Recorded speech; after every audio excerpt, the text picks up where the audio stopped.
First time 2017 సంవత్సరంలో చంద్రబాబు గారి నాయకత్వంలో ఒక నోటిఫికేషన్ ఇచ్చి 303 వెటర్నరీ డాక్టర్ పోస్టులు భర్తీ చేశాం అధ్యక్ష.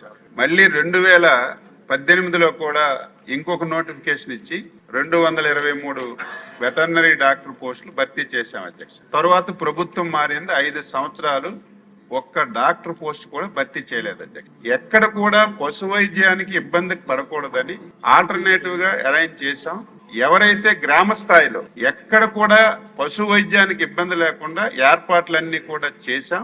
మనుషుల ఆరోగ్యానికే కాదు పశువుల ఆరోగ్యానికి సైతం భద్రత భరోసా కల్పిస్తూ తద్వారా పాడి రైతులకు పశు పెంపకందారులకు కూడా మేలు చేస్తూ విప్లవాత్మక కార్యక్రమాలు అమలు చేస్తోంది ప్రభుత్వం.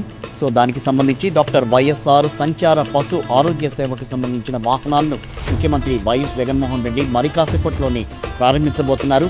గొప్ప రోజుగా ఈ రోజును మనం వర్ణించవచ్చు. ఎందుచేతంటే ఆంధ్రప్రదేశ్లో గౌరవ ముఖ్యమంత్రి శ్రీ వైఎస్ జగన్మోహన్ రెడ్డి గారు పశువుల అత్యవసర వైద్యం కోసం, పశువుల వైద్య సేవ కోసం ఒక వినూత్నమైనటువంటి కార్యక్రమం డాక్టర్ వైఎస్ఆర్ పశు ఆరోగ్య సేవ అన్నటువంటి కార్యక్రమాన్ని ఈరోజు ప్రారంభించారు. దీనిలో భాగంగా totally 340 mobile veterinary clinics, what we call them mobile veterinary clinics. ఎందుచేతంటే ఇవి ఎక్కడైతే సిక్ యానిమల్ ఉందో అక్కడికి వెళ్ళడమే కాకుండా, యానిమల్ని పికప్ చేయడమే కాకుండా అక్కడికక్కడే పరీక్షలు చేయటం, అక్కడికక్కడే బేసిక్ సర్జికల్ ప్రొసీజర్స్ చేయటం, అక్కడికక్కడే అవసరమైనటువంటి అత్యవసరమైన వైద్యాన్ని అందించేటటువంటి ఒక చాలా గొప్పగా డిజైన్ చేయబడినటువంటి టెక్నాలజికల్లీ బాగా ముందంజలో ఉన్నటువంటి వెటర్నరీ క్లినిక్స్. ఇది first of its kind in our country.